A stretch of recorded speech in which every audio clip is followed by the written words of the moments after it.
ದಯವಿಟ್ಟು ನಿಂತ್ಕೊಳ್ಳಿ. ಓಂ ಸಹಸ್ರಶೀರ್ಷ ಪುರುಷಃ ಸಹಸ್ರಾಕ್ಷ ಸಹಸ್ರಪಾತ್ ಸ ಭೂಮಿಂ ವಿಶ್ವತೋ ವೃತ್ತ ಅತ್ಯತಿಷ್ಠದಶಾಂಗುಲಂ ಪುರುಷ ಏವೇದಂ ಸರ್ವಂ ಯದ್ಭೂತಂ ಯಚ್ಚ ಭವ್ಯಂ ಉತಾಮೃತತ್ವಸ್ಯೇಷಾನಃ ಯದನ್ನೇನಾತಿರೋಹತಿ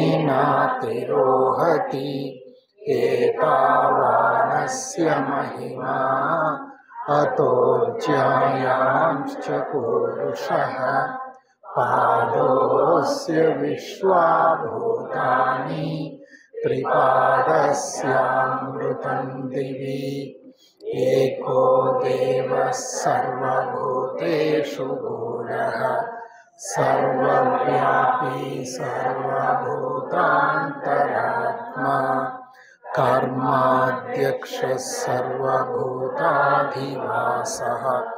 ಸಾಕ್ಷಿ ಚೇತ ಕೇವಲೋ ನಿರ್ಗುಣಶ್ಚ ಏಕೋ ವಶಿ ನಿಷ್ಕ್ರಿಯಾಣಾಂ ಬಹೂನಾಂ ಏಕಂ ಬೀಜಂ ಬಹುಧಾ ಯಃ ಕರೋತಿ ತಮಾತ್ಮಸ್ಥಂ ಯೇನ ಪಶ್ಯಂತಿ ಧೀರಾಃ ತೇಷಾಂ ಸುಖಂ ಶಾಶ್ವತಂ ನೇತರೇಷಾಂ ತಚ್ಚಂ ಯೋರಾವೃಣೀಮಹೇ ಗಾತುಂ ಯಜ್ಞಾಯ ಗಾತುಂ ಯಜ್ಞಪತಯೇ ದೈವೀ ಸ್ವಸ್ತಿರಸ್ತು ನಃ ಸ್ವಸ್ತಿರ್ಮಾನುಷೇಭ್ಯಃ ಊರ್ಧ್ವಂ ಜಿಗಾತು ಭೇಷಜಂ ಶಂ ನೋ ಅಸ್ತು ದ್ವಿಪದೇ ಶಂ ಚತುಷ್ಪದೇ ಓಂ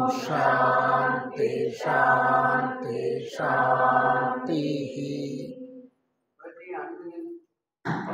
ಪ್ರತಿ ಅಣುವಿನಲ್ಲಿಯೂ ಚಲಿಸುತ್ತಿರುವ ಗುಪ್ತ ಚೇತನವೇ, ಪ್ರತಿ ಅಣುವಿನಲ್ಲಿಯೂ ಚಲಿಸುತ್ತಿರುವ ಗುಪ್ತ ಚೇತನವೇ, ಪ್ರತಿ ಪ್ರಾಣಿಯಲ್ಲಿಯೂ ಬೆಳಗುತ್ತಿರುವ ಗುಪ್ತ ಜ್ಯೋತಿಯೇ, ಪ್ರತಿ ಪ್ರಾಣಿಯಲ್ಲಿಯೂ ಬೆಳಗುತ್ತಿರುವ ಗುಪ್ತ ಜ್ಯೋತಿಯೇ, ಎಲ್ಲವನ್ನೂ ಒಂದನ್ನಾಗಿ ಸೇರಿಸಿರುವ ಗುಪ್ತ ಪ್ರೇಮವೇ, ಎಲ್ಲವನ್ನೂ ಒಂದನ್ನಾಗಿ ಸೇರಿಸಿರುವ ಗುಪ್ತ ಪ್ರೇಮವೇ, ನಿನ್ನೊಡನೆ ಒಂದಾಗಿನೆಂದು ತಿಳಿದಿರುವ ಪ್ರತಿಯೊಬ್ಬನು, ನಿನ್ನೊಡನೆ ಒಂದಾಗಿಹೆನೆಂದು ತಿಳಿದಿರುವ ಪ್ರತಿಯೊಬ್ಬನು ಆ ಕಾರಣದಿಂದಲೇ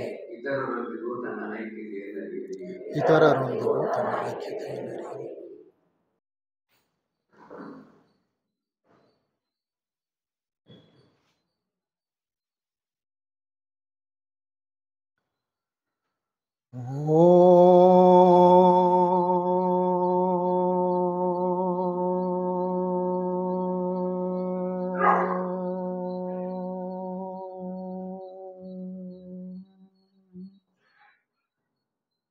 ಈಶ್ವರಃ ಪರಮಃ ಕೃಷ್ಣ ಸಚ್ಚಿದಾನಂದ ವಿಗ್ರಹ ಅನಾದಿರಾದಿರ್ಗೋವಿಂದ ಸರ್ವಕಾರಣ ಕಾರಣಂ. ಎಲ್ಲ ಕಾರಣಗಳಿಗೂ ಮೂಲ ಕಾರಣಕರ್ತನಾದ ಪರಮಾತ್ಮನಿಗೆ ನಮಸ್ಕರಿಸುತ್ತಾ, ಎಲ್ಲ ಜೀವನ್ಮುಕ್ತ ಋಷಿಗಳ ಪಾದಗಳಿಗೆ ಪ್ರಣಾಮಗಳನ್ನು ಸಲ್ಲಿಸುತ್ತಾ, ಎಲ್ಲರ ಅಂತರಂಗಗಳಲ್ಲಿ ಅಂತರ್ಯಾಮಿಯಾಗಿ ನೆಲೆಸಿರುವ ಆ ದೈವಿ ಚೈತನ್ಯಕ್ಕೆ ವಂದಿಸುತ್ತಾ, ಸೋದರ ಸೋದರಿಯರೇ, ಆತ್ಮೀಯರೇ, ಇಂದಿನ ಒಂದು ದಿನದ ಶಿಬಿರ ಸೂಫಿ ಸಿದ್ಧಾಂತಕ್ಕೆ ಸಂಬಂಧಿಸಿದಂತೆ ಹಲವಾರು ವಿಚಾರಗಳನ್ನು ಒಳಗೊಂಡಿದೆ. ಇಂತಹ ಒಂದು ಶಿಬಿರಕ್ಕೆ ನಮಗೆ ಅವಕಾಶವನ್ನು, ಅನುಕೂಲವನ್ನು ಒದಗಿಸಿಕೊಟ್ಟು ಈ ಕಾರ್ಯಕ್ರಮವನ್ನು ಆಯೋಜಿಸಿದಂತಹ ಬೆಂಗಳೂರು ಸಿಟಿ ಲಾಡ್ಜ್ನ ಎಲ್ಲ ಪದಾಧಿಕಾರಿಗಳಿಗೆ, ನೆರೆದ ಶ್ರೋತೃವರ್ಗಕ್ಕೆ, ನನ್ನ ಸಹ ಉಪನ್ಯಾಸಕರಾದಂತಹ ಸೋದರ ಜಗದೀಶ್ರವರಿಗೆ ಮತ್ತು ಸೋದರ ಕೃಷ್ಣಮೂರ್ತಿಯವರಿಗೆ ನನ್ನ ಕೃತಜ್ಞತೆಗಳನ್ನು ಅರ್ಪಿಸಿ ಈ ಶಿಬಿರದ ಪ್ರಾರಂಭದ ಉಪನ್ಯಾಸವನ್ನು ನಿಮ್ಮೊಡನೆ ಹಂಚಿಕೊಳ್ಳುವ ಪ್ರಯತ್ನವನ್ನು ಮಾಡ್ತೇನೆ. ಸೂಫಿ ಸಿದ್ಧಾಂತ ಅಥವಾ ಸೂಫಿ ಡಾಕ್ಟ್ರಿನ್ ಅನ್ನೋದು ಅಧ್ಯಾತ್ಮದ ಒಂದು ಮಾರ್ಗ. ನಿಮಗೆ ಥಿಯೋಸಾಫಿಕಲ್ ಡೈಜೆಸ್ಟ್ನ ಪರಿಚಯವಿದೆ ಅಂತ ಅಂದ್ಕೊಳ್ತೇನೆ. 3 ತಿಂಗಳಿಗೆ ಒಮ್ಮೆ ಆಂಗ್ಲ ಭಾಷೆಯಲ್ಲಿ ಥಿಯೋಸಾಫಿಕಲ್ ಡೈಜೆಸ್ಟ್ ಅನ್ನುವಂತಹ ಒಂದು ಮ್ಯಾಗಝೀನನ್ನು ಫಿಲಿಪೀನ್ಸಿಂದ ಪ್ರಕಟಿಸಲಾಗುತ್ತೆ. ಇಂತಹ ಹಲವಾರು ಥಿಯೋಸಾಫಿಕಲ್ ಡೈಜೆಸ್ಟ್ಗಳು ನನ್ನ ಬಳಿ ಸಂಗ್ರಹವಾಗಿ ಇದೆ. ಆ ಡೈಜೆಸ್ಟ್ಗಳನ್ನು ಆಗಾಗ ನಾನು ಅಧ್ಯಯನಕ್ಕೆ ತೆಗೆದುಕೊಳ್ತೇನೆ.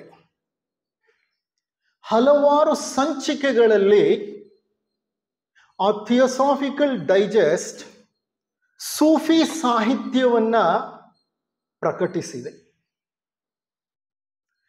ಥಿಯೋಸಫಿ ಒಂದು ವಿಶಾಲವಾದ ಸಾಗರ. ಇದು ಅಧ್ಯಾತ್ಮದ ಒಂದು ಮಹಾನ್ ಜ್ಞಾನ ಭಂಡಾರ. ಥಿಯೋಸಫಿಯಲ್ಲಿ ಇಲ್ಲದೆ ಇರುವಂತಹ ಅಧ್ಯಾತ್ಮದ ಶಾಖೆಯೇ ಇಲ್ಲ. It is all inclusive. All inclusive. ವಚನ ಸಾಹಿತ್ಯವಿರಬಹುದು, ದಾಸ ಸಾಹಿತ್ಯವಿರಬಹುದು, ನಮ್ಮ ಪುರಾಣಗಳಿರಬಹುದು, ವೇದಾಂತವಿರಬಹುದು, ಬೈಬಲ್ ಇರಬಹುದು, ಕಬ್ಬಾಲ ಇರಬಹುದು, ಕುರಾನ್ ಇರಬಹುದು, ಗ್ರಂಥ ಸಾಹಿಬ್ ಇರಬಹುದು. ಯಾವುದೇ ಅಧ್ಯಾತ್ಮದ ಒಂದು ಆಯಾಮ ಅಥವಾ ಮಾರ್ಗ ಥಿಯಾಸಫಿ ಎಂಬ ಒಂದು ವಿಶಾಲ ಜ್ಞಾನ ಭಂಡಾರಕ್ಕೆ ಸೇರಿದ್ದು. ಸೂಫಿ ಸಿದ್ಧಾಂತವು ಹಾಗೆ. It is nothing but theosophy. ಬ್ರಹ್ಮವಿದ್ಯೆಯ ಹಲವಾರು ಮಾರ್ಗಗಳಲ್ಲಿ ಒಂದು ಮಾರ್ಗ ಈ ಸೂಫಿ ಸಿದ್ಧಾಂತದ ಮಾರ್ಗ ಅಥವಾ ಸೂಫಿ ಪಂಥದ ಮಾರ್ಗ. ಥಿಯೋಸಾಫಿಕಲ್ ಡೈಜೆಸ್ಟ್ನ ಹಲವಾರು ಲೇಖನಗಳನ್ನು ಆಗಾಗ ಅಧ್ಯಯನ ಮಾಡಿದ ನನಗೆ ಆ ಉತ್ಕೃಷ್ಟ ಸಾಹಿತ್ಯವನ್ನು ನಮ್ಮ ಶ್ರೋತೃಗಳೊಡನೆ ಯಾಕೆ ಹಂಚಿಕೊಳ್ಳಬಾರದು ಅನ್ನುವಂತಹ ಒಂದು ಆಸಕ್ತಿ ಉಂಟಾಯಿತು. ಆ ನಿಟ್ಟಿನಲ್ಲಿ ಈಗೊಂದು 2 ತಿಂಗಳ ಹಿಂದೆ ಒಂದು ಉಪನ್ಯಾಸವನ್ನು ಇದೇ ವೇದಿಕೆಯಿಂದ ನೀಡಿದ್ದೆ. ಆ ಉಪನ್ಯಾಸದ ಮುಕ್ತಾಯದ ಸಮಯದಲ್ಲಿ ಇದ್ದಕ್ಕಿದ್ದ ಹಾಗೆ ನನ್ನ ಮನಸ್ಸಿಗೆ ಒಂದು ಪ್ರೇರೇಪಣೆ ಬಂತು. ವಿಶಾಲವಾದ ಕಡಲನ್ನ ಒಂದು ಚಿಕ್ಕ ಬಟ್ಟಲಿನಲ್ಲಿ ತುಂಬಿಸ್ಲಿಕ್ಕೆ ಸಾಧ್ಯ ಇದೆಯಾ? ಖಂಡಿತ ಇಲ್ಲ. ವಿಶಾಲವಾದ ಸೂಫಿ ಸಾಹಿತ್ಯವನ್ನ 1 ಗಂಟೆಯ ಉಪನ್ಯಾಸದಲ್ಲಿ ನೀಡುವುದು ಬಹಳ ಕಷ್ಟ ಆಗತ್ತೆ ಅಂತ ಅನ್ನಿಸ್ತು. ಇನ್ನೂ ಎಷ್ಟು ವಿಚಾರಗಳಿದೆಯಲ್ಲ, ಯಾಕಿದನ್ನ 1 ದಿನದ ಶಿಬಿರವನ್ನಾಗಿ ಮಾಡಿ ಇನ್ನಷ್ಟು ಮತ್ತಷ್ಟು ಆ ವಿಚಾರವನ್ನ ನಿಮ್ಮೊಡನೆ ಹಂಚಿಕೊಳ್ಳಬಾರದು ಅಂತ ಅನ್ನಿಸ್ತು. ಆ ಸಂದರ್ಭದಲ್ಲೇ ಸೋದರ ಸನತ್ ಕುಮಾರ್ ರವರು ತಮ್ಮ ಒಪ್ಪಿಗೆಯನ್ನ ನೀಡಿದರು. ಹಾಗಾಗಿ ಇಂದಿನ ಈ 1 ದಿನದ ಶಿಬಿರದಲ್ಲಿ ಎಷ್ಟಾಗತ್ತೋ ಅಷ್ಟು ಸೂಫಿ ಸಾಹಿತ್ಯವನ್ನ, ಸೂಫಿ ತತ್ವಗಳನ್ನ, ಸೂಫಿ ವಿಚಾರಧಾರೆಯನ್ನ, ಸೂಫಿಗಳ ಜೀವನ ಶೈಲಿಯನ್ನ, ಅವರು ನಮಗೆ ನೀಡಿದಂತಹ ಉತ್ಕೃಷ್ಟ ಅಧ್ಯಾತ್ಮ ಮತ್ತು ತಾತ್ವಿಕ ಸಂದೇಶವನ್ನ ತಿಳಿದುಕೊಳ್ಳೋ ಪ್ರಯತ್ನವನ್ನ ಮಾಡೋಣ. ಮೊದಲನೆಯ ಉಪನ್ಯಾಸ ಸೂಫಿ ಸಿದ್ಧಾಂತದ ತತ್ವಗಳು ಏನಿದೆಯೋ ಆ ತತ್ವಗಳ ಒಂದು ಪಕ್ಷಿ ನೋಟ, a bird's eye view of Sufi principles. Sufi ತತ್ವಗಳು ಏನು? ಇದನ್ನ ಥಿಯಾಸಫಿ ಸಾಹಿತ್ಯದಲ್ಲಿ ಯಾಕೆ ಒಂದು ಮುಖ್ಯವಾದಂಥ ಮಾರ್ಗ ಅಂತ ಪರಿಗಣಿಸುತ್ತಾರೆ ಅನ್ನೋದನ್ನ ತಿಳಿದುಕೊಳ್ಳುವ ಒಂದು ಪ್ರಯತ್ನ. ಸೂಫಿ ಎನ್ನುವಂತಹ ಪದ ಸೂಫ್ ಅನ್ನುವಂತಹ ಅರೇಬಿಕ್ ಪದದಿಂದ ಬಂದಿದೆ. ಅಂದರೆ ಸೂಫಿಗಳ ಮೂಲ ನೆಲೆ ಅರೇಬಿಯಾ ಖಂಡ, Saudi Arabia, Iran, Iraq, Syria, ಮತ್ತೆ ಅಲ್ಲೇ ಇರುವಂತಹ Oman, Qatar, Bahrain, Turkey, Egypt, ಇದೆಲ್ಲ ಅರೇಬಿಯಾ ಮರಳುಗಾಡು, ಅರೇಬಿಯಾ ಭೂಖಂಡ, ಬರೀ ಮರಳುಗಾಡು. ಅಲ್ಲೆಲ್ಲೂ ನಿಮಗೆ ಇಲ್ಲಿನಂತಹ ಬೆಟ್ಟಗಳು, ತಪ್ಪಲು ಪ್ರದೇಶ ಕಂಡು ಬರೋದಿಲ್ಲ. ಅಂತಹ ಮರಳುಗಾಡಿನಲ್ಲಿ, ಅಂತಹ ಉಷ್ಣ ಪ್ರದೇಶದಲ್ಲಿ ಮಹಾನ್ ತಾತ್ವಿಕರು ವಾಸ ಮಾಡ್ತಿದ್ರು. ಬಹಳ ಹಿಂದೆ, ಇಸ್ಲಾಂ ಧರ್ಮ ಹುಟ್ಟಕ್ಕಿಂತ ಮೊದಲೇನೆ ಈ ಸೂಫಿ ಪಂಥ ಹುಟ್ಟಿತ್ತು. ಸೂಫಿಗಳು ಅಂತ ಮರಳುಗಾಡಿನಲ್ಲಿ ನೆಲೆಸಿದ್ದಂತಹ ಸಾಧಕರು, ಅವರಿಗೆ ಜೀವನದ ಅನುಭವಗಳು, ತಿಳಿಸಿಕೊಟ್ಟಂತಹ ತತ್ವಗಳು ಬಹಳ ಪರಿಣಾಮಕಾರಿಯಾದ ತತ್ವಗಳಾಗಿತ್ತು. ಅಂತಹ ಸಾಧಕರು ಜಗತ್ತಿಗೆ ನೀಡಿದಂತಹ ಸಿದ್ಧಾಂತವೇ ಸೂಫಿ ಸಿದ್ಧಾಂತ. ಈ ಅರೇಬಿಯಾ ಖಂಡದ ಭಾಷೆ ಅರೇಬಿಕ್. ಅರೇಬಿಕ್ನಲ್ಲಿ ಸೂಫ್ ಅಂತ ಅಂದರೆ ಉಣ್ಣೆ ಅಂತ ಅರ್ಥ, ಉಲ್. ಈ ಸೂಫಿಗಳೆಂಬ ಸಾಧಕರಿದ್ರಲ್ಲ, ಅವರು ಉಣ್ಣೆಯ ಉದ್ದನೆಯ ನಿಲುವಂಗಿಯನ್ನ ತೊಡ್ತಿದ್ರು, ತಲೆ ಮೇಲೆ ಒಂದು ಟೋಪಿಯನ್ನ ಹಾಕುತ್ತಿದ್ರು, ಬಹಳ ಸರಳ ಜೀವನವನ್ನ ನಡೆಸ್ತಿದ್ರು. ತಮ್ಮದೇ ಆದಂತಹ ಜೀವನ ಶೈಲಿ ವಿಭಿನ್ನವಾಗಿರ್ತಿದ್ರು ಮತ್ತು ತಮ್ಮದೇ ಆದ ನಡವಳಿಕೆಯನ್ನ ಹೊಂದಿದ್ರು. ಅಗಾಧ ಅನುಭವವನ್ನ ಹೊಂದಿದ ಅನುಭಾವಿಗಳಾಗಿ ಬೆಳೆದ ವ್ಯಕ್ತಿಗಳಾಗಿದ್ರು. ಅಂತಹ ಸೂಫಿಗಳಿಂದ ಹೊರಹೊಮ್ಮಿದ ಆ ಸಿದ್ಧಾಂತವೇ ಸೂಫಿ ಸಿದ್ಧಾಂತ. ಮತ್ತೊಂದು ಕಡೆ ಹೇಳ್ತಾರೆ, ಸೂಫಿ ಅನ್ನೋ ಪದ ಪರ್ಷಿಯನ್ ಭಾಷೆಯ ಸಾಫ್ ಅನ್ನೋ ಪದದಿಂದ ಬಂದಿದೆ ಅಂತ. ಸಾಫ್ ಅನ್ನೋ ಪದ ಪರ್ಷಿಯನ್ ಭಾಷೆಯಲ್ಲೂ ಇದೆ, ಹಿಂದಿ ಭಾಷೆಯಲ್ಲೂ ಇದೆ. ಸಾಫ್ ಅಂದ್ರೆ ಅರ್ಥ ಏನು? ಶುದ್ಧವಾಗಿರೋದು, ಕ್ಲೆನ್ಲಿನೆಸ್. ಪತಂಜಲಿಗಳು ತಮ್ಮ ಯಮ ನಿಯಮಗಳಲ್ಲಿ ಶೌಚ ಅಂತ ಹೇಳ್ತಾರೆ, ಕೇಳಿದಿರಾ? ಬಹಿರಂಗ ಶೌಚ ಮತ್ತೆ ಅಂತರಂಗ ಶೌಚ. ಬಹಿರಂಗ ಶೌಚ ಅಂದ್ರೆ ನಾವು ಪ್ರತಿನಿತ್ಯ ನಮ್ಮ ಶರೀರವನ್ನ ಹೇಗೆ ಸ್ನಾನ ಮಾಡಿ ಶುದ್ಧವಾಗಿಟ್ಕೊಳ್ತೀವೋ ಅದು. ಬಹಿರಂಗ ಶೌಚಕ್ಕಿಂತ ಅತ್ಯಂತ ಮುಖ್ಯವಾಗಬೇಕಾಗಿರೋದು ಮಾನಸಿಕ ಶೌಚ, ಅಂತರಂಗದ ಶೌಚ, ಇನ್ನರ್ ಕ್ಲೆನ್ಲಿನೆಸ್. ನಮ್ಮ ಭಾವನೆಗಳು, ನಮ್ಮ ಆಲೋಚನೆಗಳು, ನಮ್ಮ ನಡೆನುಡಿಗಳು ಹೇಗಿರಬೇಕು, ಅವು ಎಷ್ಟು ಶುದ್ಧವಾಗಿರಬೇಕು. ಅಂತಹ ಅಂತರ್ಶೌಚಕ್ಕೆ ಪ್ರಾಮುಖ್ಯತೆಯನ್ನು ಕೊಟ್ಟಂತಹ ಕೆಲವು ಮಹಾನ್ ಸಾಧಕರು ಅರೇಬಿಯಾ ಭೂಖಂಡದಲ್ಲಿ ವಾಸ ಮಾಡ್ತಿದ್ರು. ಅವರು ಅಂತರಂಗದ ಪರಿಶುದ್ಧತೆಗೆ ಅತಿ ಹೆಚ್ಚು ಪ್ರಾಮುಖ್ಯತೆಯನ್ನು, ಪ್ರಾಧಾನ್ಯತೆಯನ್ನು ನೀಡಿದಂತಹ ವ್ಯಕ್ತಿಗಳಾಗಿದ್ದರಿಂದ ಅವರನ್ನು ಸೂಫಿಗಳು ಅಂತ ಕರೀತಾ ಇದ್ರು. ಈ ಸೂಫಿ ಪಂಥದ ಎರಡು ಮುಖ್ಯ ಆಧಾರ ಸ್ತಂಭಗಳು ಏನು ಅಂದರೆ, ಮೊದಲನೆಯದು ಪರಮಾತ್ಮನಲ್ಲಿ ಶರಣಾಗತಿ, ಎರಡನೆಯದು ಪರಮಾತ್ಮನಲ್ಲಿ ಅಗಾಧವಾದ ವಿಶ್ವಾಸ.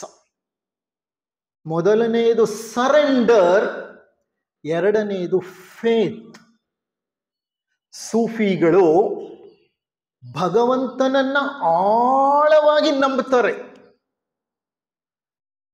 ಅವರ ಪ್ರಕಾರ ಈ ಅಖಿಲಾಂಡ ಕೋಟಿ ಬ್ರಹ್ಮಾಂಡ ಆ ಭಗವಂತನ ಸೃಷ್ಟಿ ಮತ್ತು ಅಖಿಲಾಂಡ ಕೋಟಿ ಬ್ರಹ್ಮಾಂಡದ ಕಣ ಕಣದಲ್ಲೂ ಅಣುವಿನಲ್ಲೂ ಆ ಬ್ರಹ್ಮ ಚೈತನ್ಯ ಹುದುಗಿದೆ. ಆ ಚೈತನ್ಯವಿಲ್ಲದ ಸ್ಥಳವೇ ಇಲ್ಲ ಅನ್ನುವಂತಹ ಒಂದು ವಿಶಾಲ ತತ್ವವನ್ನ ಸೂಫಿ ಸಿದ್ಧಾಂತ ಹೊಂದಿದೆ. ಅಂತಹ ಅಖಿಲಾಂಡ ಕೋಟಿ ಬ್ರಹ್ಮಾಂಡ ನಾಯಕನನ್ನ ಅವರು ಭಗವಂತ ಅಂತ ಆಳವಾಗಿ ನಂಬ್ತಾರೆ. ಅಗಾಧ ವಿಶ್ವಾಸ. ಮತ್ತೆ ಅವರ ಜೀವನ ಪರಿಪೂರ್ಣವಾಗಿ ಆ ಭಗವಂತನಿಗೆ ಶರಣಾಗತ ಸ್ಥಿತಿಯಲ್ಲಿ ನಡೆಯುತ್ತೆ. ಶರಣಾಗತ ಸ್ಥಿತಿ ಅಂದ್ರೆ ಏನು? ಶರಣಾಗತ ಸ್ಥಿತಿ ಅಂತಂದ್ರೆ ಎಲ್ಲವನ್ನೂ ಸ್ವೀಕರಿಸುವ ಭಾವ. Live as the life comes to you. ಜೀವನ ನಿನಗೆ ಏನನ್ನ ನೀಡುತ್ತೋ ಅದು ಒಳಿತಾಗಲಿ ಕೆಡುಕಾಗಲಿ, ಸಿಹಿಯಾಗಲಿ ಕಹಿಯಾಗಲಿ, ನೋವಾಗಲಿ ನಲಿವಾಗಲಿ, ಅದು ಹೇಗಿದೆಯೋ ಹಾಗೆ ಸ್ವೀಕರಿಸೋದು. Absolutely no resistance. ವಿರೋಧವೇ ಇಲ್ಲ, ನಿರೋಧವೇ ಇಲ್ಲ. ಇದರ ಅರ್ಥ ಏನಂದ್ರೆ ಪ್ರವಾಹದೊಡನೆ ಒಂದಾಗೋದು. ಪ್ರವಾಹ ನಮ್ಮನ್ನ ಎಲ್ಲಿಗೆ ಕರ್ಕೊಂಡು ಹೋಗುತ್ತೋ ಆ ಭಗವಂತನಲ್ಲಿ ಶರಣಾಗಿ ಅಲ್ಲಿಗೆ ಹೋಗ್ತಾ ಇರುತ್ತೆ. ಅದು ಶರಣಾಗತಿ. ಬೆಳಿಗ್ಗೆಯಿಂದ ರಾತ್ರಿ ತನಕ ಒಟಗುಟ್ತಾನೆ ನಾವು ನೂರಾರು ಸಾವಿರಾರು ದೂರುಗಳನ್ನ ಹೇಳ್ತೀವಲ್ಲ, ಅದು ಶರಣಾಗತಿ ಅಲ್ಲ. ತದ್ವಿರುದ್ಧವಾದ ಜೀವನ ಅದು. ನನಗಿದು ಬೇಕು, ನನಗದು ಬೇಡ, ಅಲ್ಲಿಗೆ ಮುಗೀತು ದೂರು. ಬೇಕಾದದ್ದು ಸಿಕ್ಲಿಲ್ಲ, ಬೇಡದೆ ಇರೋದನ್ನ ಭಗವಂತ ನನಗೆ ನೀಡ್ತಾಲೇ ಇದ್ದಾನೆ, ದೂರು. ಭಗವಂತನ ಮೇಲೆ ದೂರು, ಗಂಡ ಹೆಂಡತಿ ಮೇಲೆ ದೂರು, ಹೆಂಡತಿ ಗಂಡನ ಮೇಲೆ ದೂರು, ಹೆಂಡತಿ ಗಂಡ ಇಬ್ರು ಸೇರ್ಕೊಂಡು ಮಕ್ಕಳ ಮೇಲೆ ದೂರು, ಮಕ್ಕಳು ಅಜ್ಜಿ ತಾತನ ಮೇಲೆ ದೂರು. ಈ ದೂರುಗಳಿಗೆ ಕೊನೆನೇ ಇಲ್ಲ. Every moment you raise a complaint, you are resisting life. ಇದು ಹೇಳೋದು ಸುಲಭ. ನಿಮ್ಮನ್ನೇ ನೀವು ಗಮನಿಸಿ, ನನ್ನನ್ನೇ ನಾನು ಗಮನಿಸ್ಲಿ. ಬೆಳಿಗ್ಗೆಯಿಂದ ರಾತ್ರಿವರೆಗೂ ಎಷ್ಟು ಕಂಪ್ಲೈಂಟ್ಸ್ ನಮ್ಮಲ್ಲಿ ಇದ್ದೇ ಇರುತ್ತೆ. ಬಸ್ ಹತ್ತೀವಿ, ಏನಿಷ್ಟು ರಶ್ಶು, ಎಲ್ಲ ಹೆಂಗಸರು ಫ್ರೀ ಮಾಡಿಬಿಟ್ರು, ಅದಕ್ಕೆ ಬಸ್ ಹಿಂಗಾಗಿದೆ. ಅಲ್ಲಿಗೆ start. You are resisting what is, you are not accepting what is. So ಈ ಶರಣಾಗತ ಸ್ಥಿತಿ ಇದೆಯಲ್ಲ, ಇದು ಅವರ ಒಂದು ಮುಖ್ಯ ಆಧಾರ ಸ್ತಂಭ. ಅವರು ಗೊಣಗಲ್ಲ, ಒಟಗೂಡಲ್ಲ, ಯಾವುದಕ್ಕೂ ಒಂದು ದೂರನ್ನ ನೀಡಲ್ಲ. ಜೀವನ ಏನನ್ನ ಕೊಡುತ್ತೋ ಅದನ್ನ ಬೊಗಸೆ ಕೈಯಿಟ್ಟು ಸ್ವೀಕರಿಸ್ತಾರೆ. ಕಾರಣ ಅವ್ರ ಹತ್ರ ತಟ್ಟೇನೂ ಇರಲ್ಲ. ಕಾರಣ ಅಪರಿಗ್ರಹ ಅವರ ಸಿದ್ಧಾಂತದ ಮತ್ತೊಂದು ಮುಖ್ಯವಾದ ಸಂಗತಿ. ಏನನ್ನೂ ಸಂಗ್ರಹಿಸೋದಿಲ್ಲ, ಬೊಗಸೆಯಿಂದ ಸ್ವೀಕರಿಸುತ್ತಾರೆ.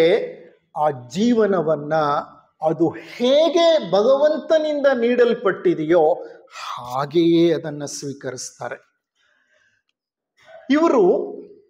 ಇವರ ಜೀವನದ ಗುರಿ ಭಗವಂತನ ಆರಾಧನೆ. ಒಂದಲ್ಲ ಒಂದು ಹಂತದಲ್ಲಿ ಭಗವಂತನೊಡನೆ ಐಕ್ಯವಾಗುವುದೇ ಸೂಫಿ ಸಿದ್ಧಾಂತದ ಮೂಲ ಗುರಿ.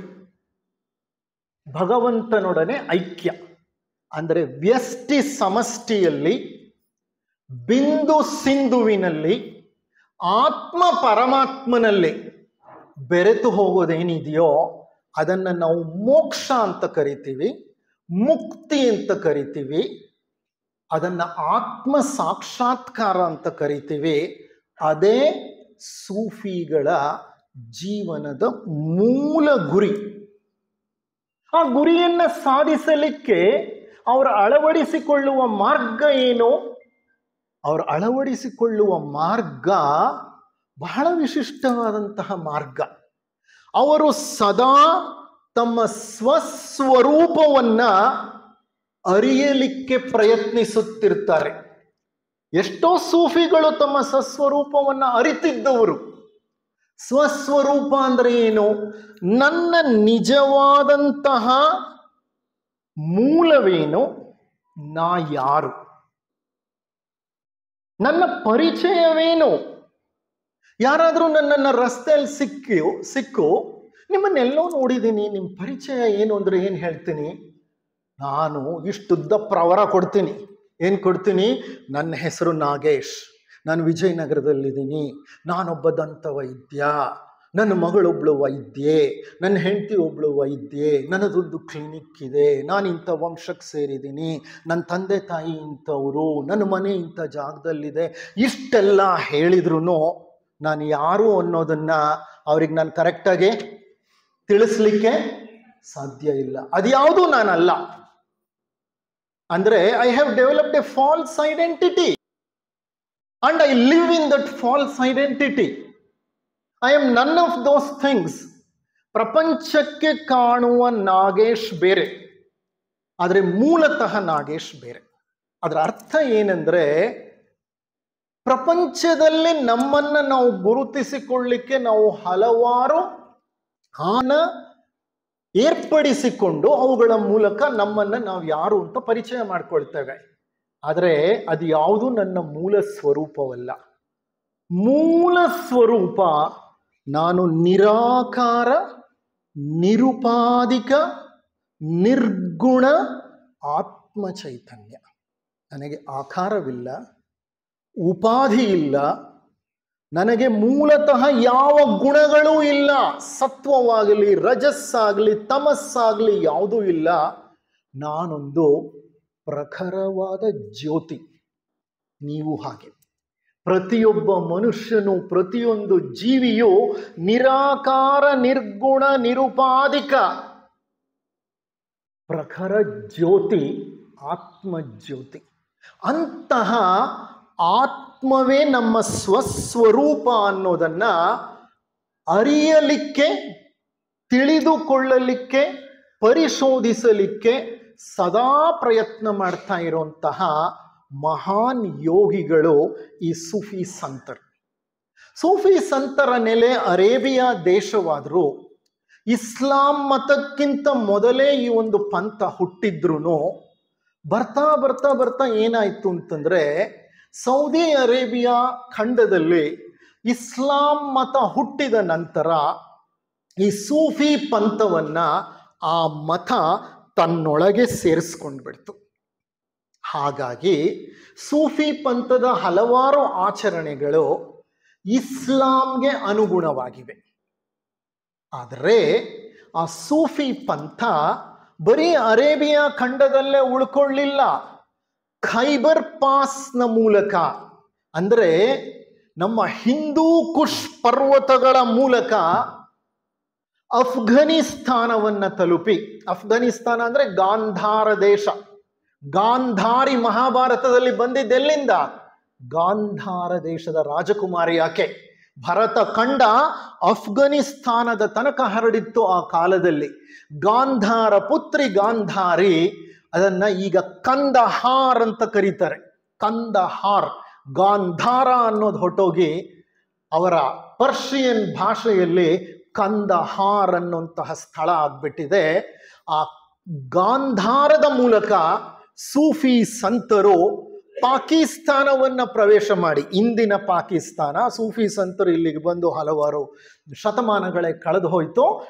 ಅದರ ಮೂಲಕ ಪ್ರವೇಶ ಮಾಡಿ ಭಾರತವನ್ನ ತಲುಪಿ ಭಾರತದಲ್ಲಿ ಸಹ ನೆಲೆಸಿದರು. ಆ ಪಂಥ ಭಾರತದಲ್ಲಿ ಸಹ ಬಹಳ ಪ್ರಸಿದ್ಧಿಯನ್ನ ಪಡೀತು. ಸಂತ ಕಬೀರದಾಸರು ಸೂಫಿ ಸಂತರು, ಸಂತ ಶಿಶುನಾಳ ಶರೀಫರು ಸೂಫಿ ಸಂತರು, ಸಿದ್ಧಾರೂಢ ಗುರುಗಳು, ಸಿದ್ಧಾರೂಢರು ಅಂತ ಹೇಳ್ತಾರೆ. ನೀವು ನಾರ್ತ್ ಕರ್ನಾಟಕ ಹೋದ್ರೆ, ಹುಬ್ಳಿ, ಧಾರವಾಡ, ಬಾಗಲಕೋಟೆ ಈ ಕಡೆ ಎಲ್ಲ ಹೋದ್ರೆ ಸಿದ್ಧಾರೂಢರು, ಅವರು ಒಬ್ಬ ಮಹಾನ್ ಯೋಗಿಗಳು. ಆ ಮಹಾನ್ ಯೋಗಿಗಳ ಆಶ್ರಮ ಬೆಂಗಳೂರಿನಲ್ಲೂ ಇದೆ. ಜಯನಗರಲ್ಲಿ ಅಶೋಕ ಪಿಲ್ಲರ್ ಹತ್ರ ಒಂದು ಸಿದ್ಧಾರೂಢ ಆಶ್ರಮ ಇದೆ. ಚಾಮರಾಜಪೇಟೆನಲ್ಲಿ 4th ಮೈನಲ್ಲಿ ಒಂದು ಸಿದ್ಧಾರೂಢ ಆಶ್ರಮ ಇದೆ. ಸಿದ್ಧಾರೂಢರು ಸೂಫಿಗಳು. ಇನ್ನಷ್ಟು ಮತ್ತಷ್ಟು ಸೂಫಿಗಳು ಭಾರತದಲ್ಲಿ ಬೆಳೆದ್ರು. ನಾವು ಮುಂದೆ ಅದನ್ನೆಲ್ಲ ತಿಳ್ಕೊಳ್ಳಿಕ್ಕೆ ಪ್ರಯತ್ನ ಪಡೋಣ. ಶಿರ್ಡಿ ಸಾಯಿಬಾಬಾ ಅವರು ಸೂಫಿ ಸಂತರು. ಮರುಳ ಸಿದ್ಧರು ಅಂತ ಹೇಳ್ತೇವೆ ನಾವು, ಅವರು ಸೂಫಿ ಸಂತರು. ಮರುಳ ಶಂಕರ ದೇವರು ಅಂತ ಹೇಳ್ತಾರೆ, ಅವರು ಕಾಶ್ಮೀರದಿಂದ ಬಂದವರು. ಎಲ್ಲಿಗೆ ಬಂದರು? ನಮ್ಮ ಕಲ್ಯಾಣಕ್ಕೆ ಬಂದರು. ಕಲ್ಯಾಣದಲ್ಲಿ ಆಗ ಯಾರಿದ್ರು? ಬಸವಣ್ಣನವರಿದ್ರು, ಅಲ್ಲಮ ಪ್ರಭುಗಳಿದ್ರು. ಬಸವಣ್ಣನವರ ಮನೆ ಇತ್ತಲ್ಲ, ಮಹಾಮನೆ. ಆ ಮಹಾಮನೆಯಲ್ಲಿ ಜನ ಅನ್ನದಾಸೋಹ ಜರುಗ್ತಿತ್ತು ಪ್ರತಿನಿತ್ಯ. ಅನ್ನದಾಸೋಹ ನಡೆದಾದ್ಮೇಲೆ ಆ ಎಲೆಗಳನ್ನ, ಎಂಜಲು ಎಲೆಗಳನ್ನ ಎತ್ತಿ ಅದನ್ನ ತೆಗೆದುಕೊಂಡು ಹೋಗಿ ಹೊರಗಡೆ ಬಿಸಾಡಿ ಬರ್ತಾ ಇದ್ದವರು ಮರುಳಶಂಕರ ದೇವರು. ಅವ್ರು ಯಾರು ಗೊತ್ತಾ? ಅವರು ಕಾಶ್ಮೀರದ ಮಹಾರಾಜ. ಅವರಿಗೆ ವೈರಾಗ್ಯ ಮೂಡ್ಬಿಡ್ತು. ಒಂದ್ಸಲಿ ಅರಮನೆಯನ್ನ ಬಿಟ್ಬಿಟ್ರು. ತನ್ನ ಹೆಂಡತಿಯನ್ನ ಕರ್ಕೊಂಡು ಕಾಶ್ಮೀರದಿಂದ ಕಲ್ಯಾಣಕ್ಕೆ ಬಂದು ನೆಲೆಸಿ ಯೌಗಿಕ ಜೀವನವನ್ನು ನಡೆಸಿದ್ರು. ಅವರೊಂಥರ ಸೂಫಿ ಸಂತರು. ಸೂಫಿಗಳ ಜೀವನವೇ ಒಂದು ವಿಭಿನ್ನ ಜೀವನ. ಇರಲಿ, ಇಂತಹ ಸೂಫಿ ಸಿದ್ಧಾಂತದಲ್ಲಿ ಹಲವು ಮುಖ್ಯ ತತ್ವಗಳಿವೆ. ಆ ತತ್ವಗಳನ್ನು ತಿಳ್ಕೊಳ್ಳೋ ಹಂತದಲ್ಲಿ ಒಂದು ನಿರ್ದಿಷ್ಟ ದೃಷ್ಟಾಂತವನ್ನು ನಿಮ್ಮ ಮುಂದೆ ನೀಡಲಿಕ್ಕೆ ನಾನೊಂದು ಪ್ರಯತ್ನ ಪಡ್ತೇನೆ. ಈ ಸೂಫಿಗಳು ಪಂಡಿತರಲ್ಲ, ವಿದ್ಯಾವಂತರಲ್ಲ, ಹಲವು ಗ್ರಂಥಗಳನ್ನು ಓದಿದವರು ಅಲ್ಲ. ಅವರಿಗೂ ಪಾಂಡಿತ್ಯಕ್ಕೂ ಬಹಳ ದೂರ. ಅವರ ಆತ್ಮಜ್ಞಾನವಿದೆಯಲ್ಲ, ಅದು ಅಪಾರ.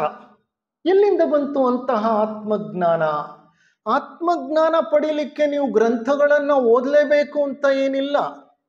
ಅವರ ಜೀವನದ ಅನುಭವಗಳು ಅವರಿಗೆ ಸಾಕಷ್ಟು ಪಾಠಗಳನ್ನು ಕಲಿಸಿಕೊಟ್ಟಿರುತ್ತೆ.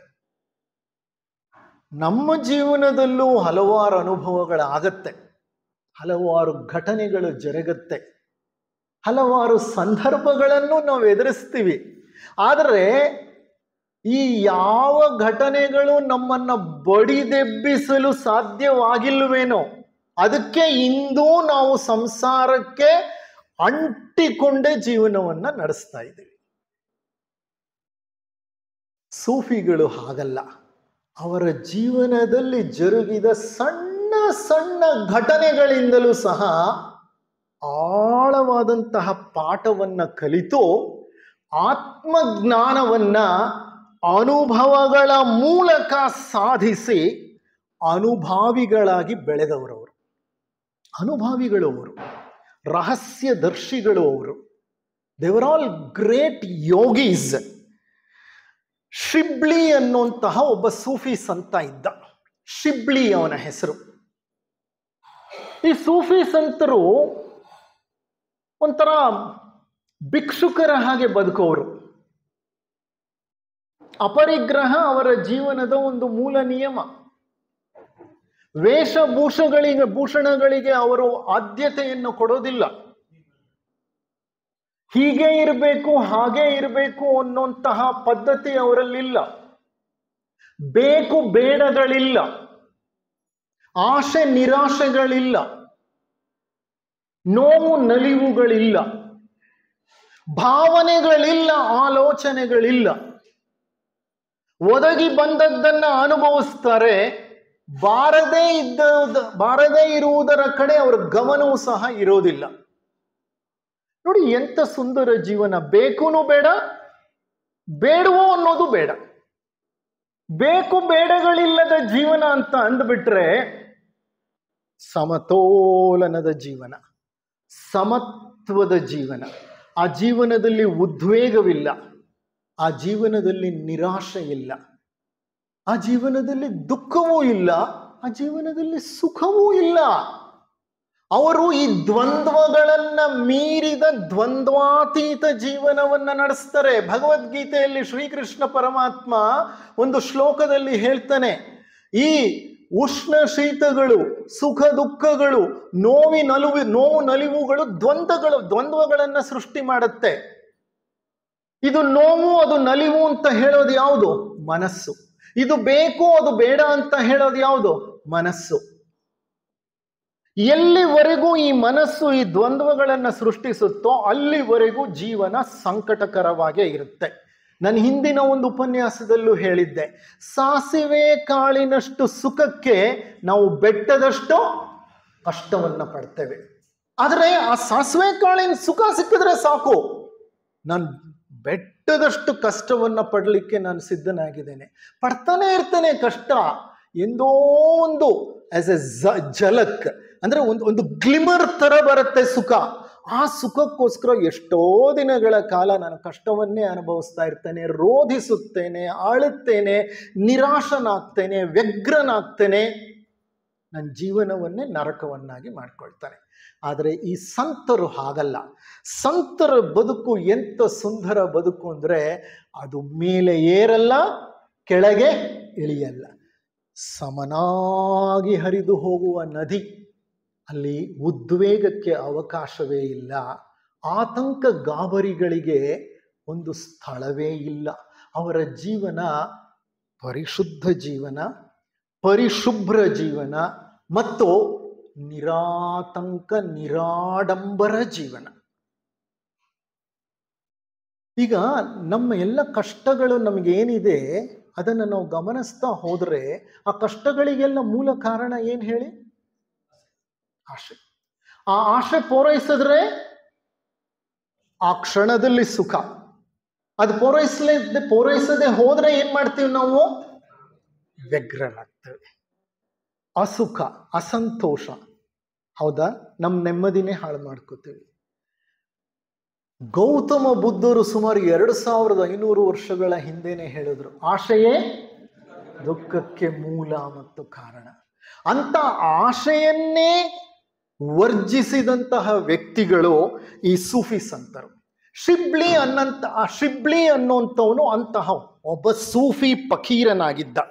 ಆತ ಯಾವುದೋ ಯಾತ್ರೆಗೆ ಹೊರಟಿದ್ದ. ದಾರಿಯಲ್ಲಿ ಯುವಕನೊಬ್ಬ ವೇಗವಾಗಿ ಹೋಗ್ತಿರೋದನ್ನ ಕಂಡ. ಅವನ್ ಪಕ್ಕ ನಡ್ಕೊಂಡು ಬಂದವನು, ಆ ಹುಡುಗ ದಾಪುಗಾಲಿಡ್ತಾ ವೇಗವಾಗಿ ಮುಂದೆ ಹೊರಟೋದ. ಶಿಬ್ಲಿ ನೋಡ್ತಾ ಇದ್ದ. ಇದು ಸೂಫಿ ಸಂತ ಆರಾಮಾಗಿ ನಡ್ಕೊಂಡು ಬರ್ತಿದ್ದ. ಆ ಯುವಕನನ್ನ ಕುರಿತು ಆತ ಹೇಳ್ತಾನೆ, ಮಿತ್ರನೇ, ಎಲ್ಲಿಗೆ ಓಡುತ್ತಿರುವೆ? ಅಪ್ಪ, ಎಲ್ಲಿಗೆ ಓಡ್ ಹೋಗ್ತಾ ಇದೀಯಾ? ಆ ಹುಡುಗ ಹೇಳ್ದ, ನನ್ನ ಮನೆಗೆ. ಇದನ್ನ ಕೇಳಿ ಶಿಬ್ಲಿ ಇನ್ನೊಂದು ಪ್ರಶ್ನೆ ಕೇಳ್ದ ಆ ಯುವಕನಿಗೆ, ಯಾವ ಮನೆಗೆ? ಅಯ್ಯ, ಯಾವ ಮನೆಗೆ ಓಡೋಗ್ತಾ ಇದೀಯ ನೀನು? ನಾವು ಕಟ್ಕೊಂಡಿದೀವಲ್ಲ ಕಲ್ಲು ಮಣ್ಣುಗಳಿಂದ ಮಾಡಲ್ಪಟ್ಟ ಮನೆ. ಈ ಮನೆ ಖಚಿತವಾಗಿಯೂ ಒಂದಲ್ಲ ಒಂದು ದಿವಸ ಬಿದ್ದು ಹೋಗುತ್ತೆ. ಈ ದೇಹ ಅನ್ನೋಂಥ ಮನೆಯಲ್ಲಿ ಸೇರ್ಕೊಂಡಿದೀವಲ್ಲ ನಾವು ಹುಟ್ಟಿದಾಗ್ಲಿಂದಲೂ, ಈ ದೇಹ ಅನ್ನೋ ಮನೇನು ಒಂದಲ್ಲ ಒಂದು ದಿವಸ ಬಿದ್ದು ಹೋಗುತ್ತೆ.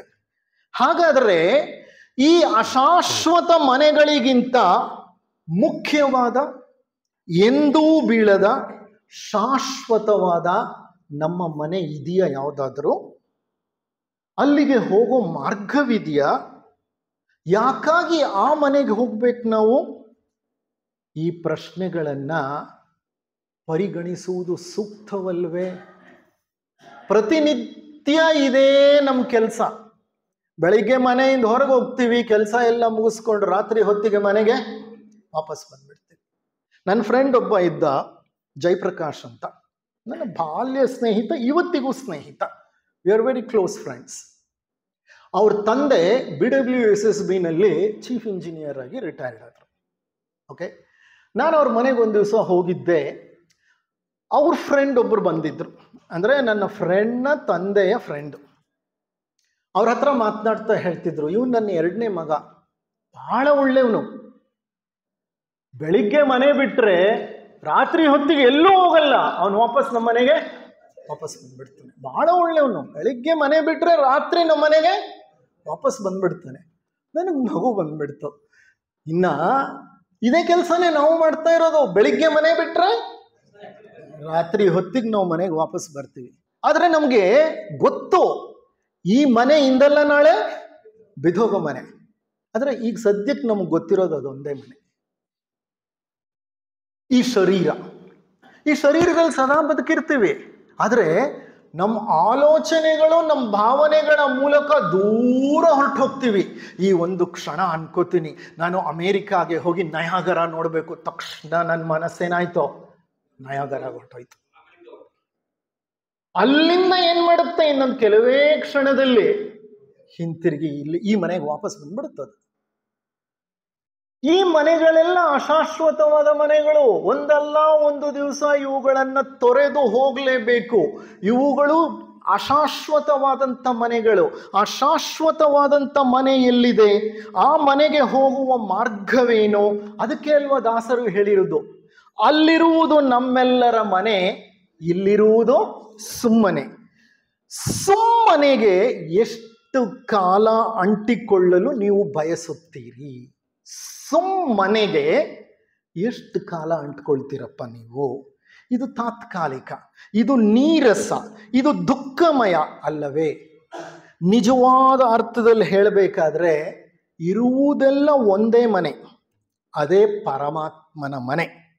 ಪರಮಾತ್ಮನೇ ನಮ್ಮೆಲ್ಲರ ಆವಾಸ ಸ್ಥಾನ. ನಾವಿರುವುದೇ ಆತನಲ್ಲಿ. ಅದಕ್ಕೆ ನಾವು ಹೇಳೋದು, ಪ್ರತಿ ಅಣುವಿನಲ್ಲಿಯೂ ಚಲಿಸುತ್ತಿರುವ ಗುಪ್ತ ಚೇತನವೇ, ಪ್ರತಿ ಪ್ರಾಣಿಯಲ್ಲಿಯೂ ಬೆಳಗುತ್ತಿರುವ ಗುಪ್ತ ಜ್ಯೋತಿಯೇ, ಎಲ್ಲವನ್ನೂ ಒಂದನ್ನಾಗಿ ಸೇರಿಸಿರುವ ಗುಪ್ತ ಪ್ರೇಮವೇ, ನಿನ್ನೊಡನೆ ಒಂದಾಗಿಹೇನೆಂದು ತಿಳಿದಿರುವ ಪ್ರತಿಯೊಬ್ಬನೂ ಆ ಕಾರಣದಿಂದಲೇ ಇತರರೊಂದಿಗೂ ತನ್ನ ಐಕ್ಯತೆಯನ್ನರಿಯಲಿ. ಪ್ರತಿ ಅಣುವಿನಲ್ಲಿಯೂ ಇರುವ ಗುಪ್ತ ಚೇತನವೇ. ಆ ಪರಮಾತ್ಮನ ಚೇತನ ಎಲ್ಲ ಕಡೆ ಇರುವಾಗ ಇದು ಪರಮಾತ್ಮನ ಮನೆ, ಇದು ಪರಮಾತ್ಮನ ಒಂದು ಆವಾಸ ಸ್ಥಾನ. ಈ ಅಖಿಲಾಂಡ ಕೋಟಿ ಬ್ರಹ್ಮಾಂಡವೇ ಆತನ ವಾಸಸ್ಥಾನ. ಆತನಿಲ್ಲದ ಸ್ಥಳವೇ ಇಲ್ಲ. ಹಾಗಾದ್ರೆ ಇಲ್ಲಿನ ಮನೆ, ಅಲ್ಲಿನ ಮನೆ ಅಂತ ಎರಡು ಮನೆಗಳಿದೆಯಾ?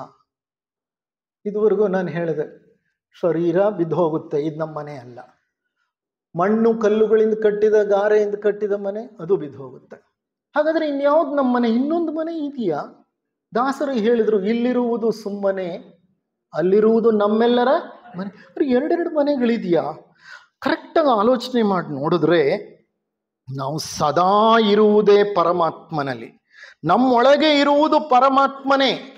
ಆದರೆ ಅಹಂನ ಕಾರಣದಿಂದ ನಾವು ಪ್ರತ್ಯೇಕತೆಯನ್ನು ಸೃಷ್ಟಿ ಮಾಡಿಕೊಂಡು ಎರಡು ಮನೆಗಳಾಗಿ ಮಾಡ್ಕೊಂಡು ಬಿಟ್ಟಿದ್ದೇವೆ. ಆ ಯುವಕ ಸಹ ಶಿಬ್ಲಿಗೆ ಅದೇ ಹೇಳ್ದ. ಶಿಬ್ಲಿ ಏನಂತ ಕೇಳ್ದ? ಎಲ್ಲಿಗೆ ಹೋಗ್ತಿದ್ಯಪ್ಪ? ನಾನು ಮನೆಗೆ ಹೋಗ್ತಿದ್ದೀನಿ. ಯಾವ ಮನೆ ಅಂತ ಕೇಳ್ದ. ಆಗ ಆ ಹುಡುಗ ಹೇಳ್ದ, ಸಂತರೇ, ಇರುವುದೊಂದೇ ಮನೆ, ಪರಮಾತ್ಮನ ಮನೆ. ಅದೇ ಹುಡುಕಾಟದಲ್ಲಿ ನಾನಿರುವೆ. ಸಂತರೇ, ಇರೋದು ಒಂದೇ ಮನೆ, ಅದು ಪರಮಾತ್ಮನ ಮನೆ. ಆ ಮನೆನೇ ಹುಡುಕಾಡ್ತಾ ಇದ್ದೀನಿ ನಾನು, ಎಲ್ಲಿದೆ ಅದು ಅಂತ. ಉಳಿದೆಲ್ಲ ಮನೆಗಳ ಹುಡುಕಾಟವೂ ಸಹ ಒಂದು ಕನಸೆ. ನೀವಿನ್ನ ಎಂತೆಂಥ ಮನೆಗಳನ್ನ ನೀವು ಕಟ್ಕೊಂಡ್ರು ಆ ಮನೆಗಳು ಇಂದಲ್ಲ ನಾಳೆ ಕುಸಿದು ಬೀಳುವಂಥದ್ದೇ. ಅವು ಕುಸಿದು ಬೀಳದೆ ಹೋದ್ರೂ ನಿಮ್ಮ ಮಗನೇ ನಿಮ್ಮ ವೃದ್ಧಾಪ್ಯ ಬರೋ ಹೊತ್ತಿಗೆ ಇದು ಯಾವುದೋ ಹಳೇ ಶತಮಾನದ್ದು ನಮ್ಮ ಅಪ್ಪ ಕಟ್ಟಿದ್ದು, ಇದರಲ್ಲಿ ನಾನು ಏನಕ್ಕಿರ್ಬೇಕಂತ ಹೊಡೆದಾಕ್ತಾನೆ. ನಿಮ್ಮ ಕಣ್ಣು ಮುಂದೆಲೇ ಹೊಡೆದಾಕ್ತಾನೆ, ನಿಮ್ಮ ಕಣ್ಣು ಮುಂದೆಲೇ ಹೊಡೆದಾಕ್ತಾನೆ. ಹೌದಲ್ವಾ? ಎಷ್ಟು ಜನರ ಮನೆಗಳಲ್ಲಿ ಅದಾಗಿದ್ದಿಲ್ಲ. ಯಾವುದೋ ಓಬಿರಾಯನ್ ಕಾಲದ ಮನೆ, ಇದರಲ್ಲಿ ನಾನು ವಾಸ ಮಾಡಲ್ಲಪ್ಪ, ಈಗ ಆ ಸೌಕರ್ಯಗಳೇ ಇಲ್ಲ, ಅಂಥ ಸೌಕರ್ಯಗಳದು ಯಾವುದರಲ್ಲೂ ಇಲ್ಲ ಅಂತ ಹೊಡೆದು ಹೊಸ ಮನೆ ಕಟ್ಕೋತಾರೆ. ಹಾಗಾಗಿ ಉಳಿದೆಲ್ಲ ಮನೆಗಳ ಹುಡುಕಾಟವೂ ಸಹ ಒಂದು ಕನಸೆ. ವಾಸ್ತವವಾಗಿ ಇರುವುದು ಒಂದೇ ಮನೆ, ಅದು ಪರಮಾತ್ಮನ ಮನೆ. ಆ ಮನೆಯನ್ನೇ ಸ್ವಯಂ ಅಂತ ಕರೀತಾರೆ. ಸ್ವಯಂ ಅಂದರೆ ಸೆಲ್ಫ್. ಸೆಲ್ಫ್, ನನ್ನ ಆತ್ಮವೇ ನನ್ನ ಮನೆ. ಆ ಆತ್ಮವೇ ಪರಮಾತ್ಮನ ಆವಾಸ ಸ್ಥಾನ. ಹಾಗಾದ್ರೆ ಎರಡು ಮನೆಗಳೆಲ್ಲಿಂದ ಬಂತು? ಹಾಗಾದ್ರೆ ಪರಮಾತ್ಮ ಸ್ವಯಂನಲ್ಲೇ ಅಡಗಿದ್ದಾನೆ, ಅಲ್ಲೇ ಉಪಸ್ಥಿತನಾಗಿದ್ದಾನೆ ಅನ್ನೋದಾದ್ರೆ, ಆತ್ಮದಲ್ಲೇ ಪರಮಾತ್ಮ ಇದ್ದಾನೆ ಅನ್ನೋದಾದ್ರೆ, ನನ್ನ ಆತ್ಮವೇ ಪರಮಾತ್ಮನ ಒಂದು ದ್ಯೋತಕ ಅನ್ನೋದಾದ್ರೆ ಹುಡುಕಾಟ ಯಾಕೆ? ಹುಡುಕಾಟ ಯಾಕೆ? ಹುಡುಕೋದು ಯಾವಾಗ? ಯಾವುದಾದ್ರೂ ವಸ್ತು ಕಳೆದು ಹೋದಾಗ. ಪರಮಾತ್ಮ ಆತ್ಮ ಎರಡೂ ನನ್ನಲ್ಲೇ ಇರುವಾಗ ಹುಡುಕಾಟ ಯಾಕೆ? ಅದಕ್ಕೆ ಜಿಡ್ಡು ಕೃಷ್ಣಮೂರ್ತಿಗಳು ಹೇಳ್ತಾ ಇದ್ರು, what are you seeking? You are seeking the sought ಅಂತಿದ್ರು. ಅಂದ್ರೆ ಅರ್ಥ ಏನ್ ಗೊತ್ತಾ? ಏನನ್ನು ಹುಡುಕಾಡ್ತಿದೀಯಾ? ನೀನು ಹುಡುಕಾಡ್ತಾ ಇರೋ ವಸ್ತು ನೀನೇ. ನಿನ್ನನ್ನೇ ನೀನು ಎಲ್ಲಿ ಹುಡುಕಾಡ್ಕೋತಿ? ನೀನೇ ಅಲ್ವಾ? You are the one. ನಿನ್ನ ಆತ್ಮ ಅದು ನಿನ್ನೊಳಗೆ ಇದೆ, ಅದೇ ಪರಮಾತ್ಮ. ಅದನ್ನ ಏನಕ್ಕೆ ಹುಡುಕ್ತೀಯ ನೀನು? ಹುಡುಕೋದು ಕಳೆದು ಹೋಗಿರೋ ವಸ್ತುನ. ಅದು ಫಸ್ಟ್ ಆಫ್ ಆಲ್ ಕಳೆದು ಹೋಗಿಲ್ಲ. ಹಾಗಾದ್ರೆ ನೀನೇನ್ ಮಾಡಬೇಕು? ಕಣ್ ತೆರೆದು ನೋಡು ಅಷ್ಟೆ. ಯಾವ ಕಣ್ ತೆರೆದು ನೋಡ್ತೀಯ? ಹೊರಗಿನ ಕಣ್ಣಲ್ಲ. ಯಾವ ಕಣ್ಣು? ಒಳಗಿನ ಕಣ್ಣು. ಆ ಒಳಗಿನ ಕಣ್ಣನ್ನ ತೆರೆಯುವಂತೆ ಮಾಡುವ ಹಲವು ಮಾರ್ಗಗಳಿದೆ. ಅದರಲ್ಲಿ ಒಂದು ಮಾರ್ಗ ಸೂಫಿ ಮಾರ್ಗ. ಅದೇನ್ ಮಾಡುತ್ತೆ? ನಮ್ಮ ಹುಡುಕಾಟವನ್ನ ನಿಲ್ಲಿಸುತ್ತೆ. ಅಪ್ಪ, ಏನು ಹುಡುಕುತ್ತಿದೀಯ? ಹುಡುಕಲಿಕ್ಕಿನ್ನೇನೂ ಇಲ್ಲ, ಸುಮ್ಮನೆ ಕಣ್ತೆರೆದು ನೋಡು. ಇದಕ್ಕೆ ಒಂದು ಸಣ್ಣ ದೃಷ್ಟಾಂತವಿದೆ. ದೃಷ್ಟಾಂತ ಕಣ್ತೆರೆಸುವ ದೃಷ್ಟಾಂತ. ಬಹಳ ಸುಂದರವಾದ ಒಂದು ಗ್ರಂಥ, ಸಾಂಗ್ ಆಫ್ ದ ಬರ್ಡ್ ಅಂತ. Song of the bird, Anthony D'Mello ಅನ್ನುವಂತಹ ಒಬ್ಬ ಕ್ರೈಸ್ತ ಪಾದ್ರಿ ಬರೆದ ಗ್ರಂಥ ಅದು. ಅದರಲ್ಲಿ ಹಲವಾರು ದೃಷ್ಟಾಂತಗಳಿವೆ. ನಾನು ನಮ್ಮ ಅಡಿಯಾರ್ನ ಥಿಯೋಸಾಫಿಕಲ್ ಕನ್ವೆನ್ಷನ್ಗೆ ಹೋದಾಗ ಥಿಯೋಸಾಫಿಕಲ್ ಬುಕ್ ಸ್ಟೋರ್ ಇದೆಯಲ್ಲ, ಅಲ್ಲಿ ಕೊಂಡ್ಕೊಂಡಿದ್ದು. ಅದರಲ್ಲಿ ಒಂದು ಕಡೆ ಒಂದು ಸಣ್ಣ ದೃಷ್ಟಾಂತ ನೀಡ್ತಾನೆ ಆಂಥೋನಿ ಡಿಮೆಲ್ಲೋ. ಆತ ಏನು ಹೇಳ್ತಾನೆ ಅಂದರೆ, ಒಂದು ಸಮುದ್ರದಲ್ಲಿ ಒಂದು ಚಿಕ್ಕ ಮೀನು ವಾಸ ಮಾಡ್ತಿತ್ತಂತೆ. ಆ ಮೀನು ಒಮ್ಮೆ ಒಂದು ದೊಡ್ಡ ಮೀನನ್ನ ಭೇಟಿ ಮಾಡ್ತು. ಈಜ್ಕೊಂಡು ಬರ್ತಿತ್ತು, ಎದುರುಗಡೆಯಿಂದ ದೊಡ್ಡ ಮೀನು ಬಂತು. ಆಗ ಈ ಸಣ್ಣ ಮೀನು ಕೇಳ್ತು, ಅಣ್ಣ ಅಣ್ಣ ಸ್ವಲ್ಪ ತಾಳ್ತೀಯಾ? ನಂದೊಂದು ಸಣ್ಣ ಪ್ರಶ್ನೆ ಇದೆ, ಆದರೆ ಆ ಪ್ರಶ್ನೆ ನನ್ನನ್ನು ಬಹಳ ದಿನಗಳಿಂದ ಕಾಡ್ತಾ ಇದೆ. ಆ ಪ್ರಶ್ನೆಗೆ ನೀನು ದೊಡ್ಡವನು, ನಿನಗೆ ಗೊತ್ತಿರ್ಬೋದು, ನನಗೆ ಉತ್ತರ ಕೊಡ್ತೀಯಾ ಅಂತು. ಆ ದೊಡ್ಡ ಮೀನು ಹೇಳ್ತು, ಸರಿ ತಮ್ಮ, ನಿನ್ನ ಪ್ರಶ್ನೆ ಕೇಳು. ಆಗ ಚಿಕ್ಕ ಮೀನು ಕೇಳ್ತು, ಅಣ್ಣ ಅಣ್ಣ, ಎಲ್ರೂ ಎಷ್ಟೊಂದು ಜನ ನನಗೆ ಪರಿಚಯ ಇರೋರು, ಎಷ್ಟೊಂದು ಮೀನುಗಳು ಸಮುದ್ರ ಸಮುದ್ರ ಅಂತ ಹೇಳ್ತಾ ಇರ್ತಾರೆ. ಆ ಸಮುದ್ರ ಎಲ್ಲಿದೆ ಅಂತ. ಆಗ ನಕ್ಕು ಆ ದೊಡ್ಡ ಮೀನು ಹೇಳ್ತು, ಅಯ್ಯ, ನೀನು ಈಗಿರೋದೇ ಸಮುದ್ರದಲ್ಲಿ, ಇದೇ ಸಮುದ್ರ ಅಂತ. ಆದರೆ ಆ ಚಿಕ್ಕ ಮೀನಿಗೆ ಅದಕ್ಕೆ ಆ ಉತ್ತರ ಹಿಡಿಸ್ಲಿಲ್ಲ. ಅದನ್ನು ನಂಬೋದಕ್ಕೂ ರೆಡಿ ಇಲ್ಲ ಅದು. ಅದನ್ನು ನಂಬಲಿಕ್ಕೆ ಸಿದ್ಧವಿಲ್ಲ ಅದು. ಆ ಸಣ್ಣ ಮೀನಿಗೆ ಗೊಂದಲ ಪರಿಹಾರವಾಗಲಿಲ್ಲ. ನಾನಿರೋದು ನೀರಿನಲ್ಲಿ ಅಣ್ಣ, ಇದಲ್ಲ ಸಮುದ್ರ. ಸಮುದ್ರ ಎಲ್ಲೋ ಇದೆ, ನಿನಗೆ ಗೊತ್ತಿಲ್ಲ ಬಿಡು ಅಂತ ಈಜ್ಕೊಂಡು ಹೊರಟಾಯ್ತಂತೆ. ನಮ್ಮ ಪರಿಸ್ಥಿತಿನೂ ಹಾಗೆ. ಹೇಗೆ? ಪರಮಾತ್ಮ ನಿನ್ನಲ್ಲೇ ಇದಾನಪ್ಪ ಅಂದರೂ ಆ ಪರಮಾತ್ಮನನ್ನು ಹುಡುಕಿಕೊಂಡು ನಾವು ಬಹಿರಂಗದಲ್ಲಿ ಎಲ್ಲೆಲ್ಲಿ ಅಲೆದಾಡ್ತೀವಿ, ಕಾಡು ಮೇಡುಗಳನ್ನು ಸುತ್ತುತ್ತೀವಿ, ಗಿರಿ ಗಹ್ವರಗಳನ್ನು ಅಲೆದಾಡ್ತೀವಿ. ಹೌದಾ ಅಲ್ವಾ? ಆ ಹುಡುಕಾಟ ಅಲೆದಾಟ ನಿಂತು ಎಂದು ನಮ್ಮನ್ನು ನಾವು ಸುಮ್ಮನೆ ಗಮನಿಸ್ತೀವೋ, ನಮ್ಮನ್ನು ನಾವು ಸುಮ್ಮನೆ ಗಮನಿಸೋದು ಅಂದರೆ ಅರ್ಥ ಏನು? ಅರ್ಥ ಏನು? ಆ ಕ್ರಿಯೆ ನಡೆಯೋದು ಯಾವಾಗ? ಆ ಪ್ರಕ್ರಿಯೆ. ನಮ್ಮನ್ನು ನಾವು ಸುಮ್ಮನೆ ಗಮನಿಸೋದು ಯಾವ ಪ್ರಕ್ರಿಯೆಯಲ್ಲಿ? ಧಾರಣ ಮತ್ತು ಧ್ಯಾನ. ಧ್ಯಾನಕ್ಕೆ ಹೋದಾಗ ಸುಮ್ಮನೆ ನಮ್ಮನ್ನು ನಾವು ಗಮನಿಸ್ತೀವಿ. ಹುಡುಕಾಡೋದಕ್ಕಿಲ್ಲಿ ಏನೂ ಇಲ್ಲ. ಮೊದಲು ಹುಡುಕಾಟ ನಿಲ್ಲಿಸು. ಎಲ್ಲಿದೆಯೋ ಅಲ್ಲಿ ಸುಮ್ಮನೆ ಗಮನಿಸು. ನಾವೆಲ್ಲ ಪುಟ್ಟ ಮೀನಿನಂತೆ ಅಲ್ಲವೇ?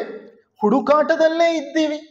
ಹುಡುಕಾಟ ನಿಲ್ಲದೆ, ಇರುವುದನ್ನು ಸುಮ್ಮನೆ ಗಮನಿಸದೆ, ಧ್ಯಾನಾಸಕ್ತರಾಗದೆ ಸತ್ಯ ಸಾಕ್ಷಾತ್ಕಾರವಾಗಲು ಹೇಗೆ ಸಾಧ್ಯ? ಅದಕ್ಕೆ ಶಿಬ್ಲಿ ಕೇಳಿದ ಪ್ರಶ್ನೆ, ಯಾವ ಮನೆಗಪ್ಪ? ಪರಮಾತ್ಮನ ಮನೆ. ಪರಮಾತ್ಮನ ಮನೆ ಇರೋದು ಒಂದೇ ಕಣಯ್ಯ. ಎಲ್ಲಿ ಹುಡುಕೊಂಡು ಓಡ್ತೀಯ? ಯಾಕಷ್ಟು ವೇಗವಾಗಿ ಮುಂದೆ ನಡ್ಕೊಂಡು ಹೋಗ್ತಿದೀಯಾ? ನಿಂತ್ಕೋ, ಸುಮ್ಮನೆ ಗಮನಿಸೋ. ನಿನ್ನ ಮನೆ ಇಲ್ಲೇ ಇದೆ, ನಿನ್ನ ಒಳಗೆ ಇದೆ. ನಿನ್ನ ಅಂತರಂಗದಲ್ಲೇ ಇದೆ. ನಿನ್ನ ಸ್ವಯಂಮೇ ನಿನ್ನ ಮನೆ ಅಂತ ಅದರ ಅರ್ಥ ಇರಲಿ. ಈಗ ಆ ಸ್ವಂತ ಮನೆಯನ್ನು ನೋಡುವ ಒಂದು ಕಲೆ ಇದೆಯಲ್ಲ, ಒಂದು ಸಾಧನೆ ಇದೆಯಲ್ಲ, ಅದು ಹಲವಾರು ಮಾರ್ಗಗಳ ಮೂಲಕ ನಡೆಯುತ್ತೆ. ದಾಸರು ಒಂದು ಮಾರ್ಗ, ವಚನಕಾರರು ಒಂದು ಮಾರ್ಗ,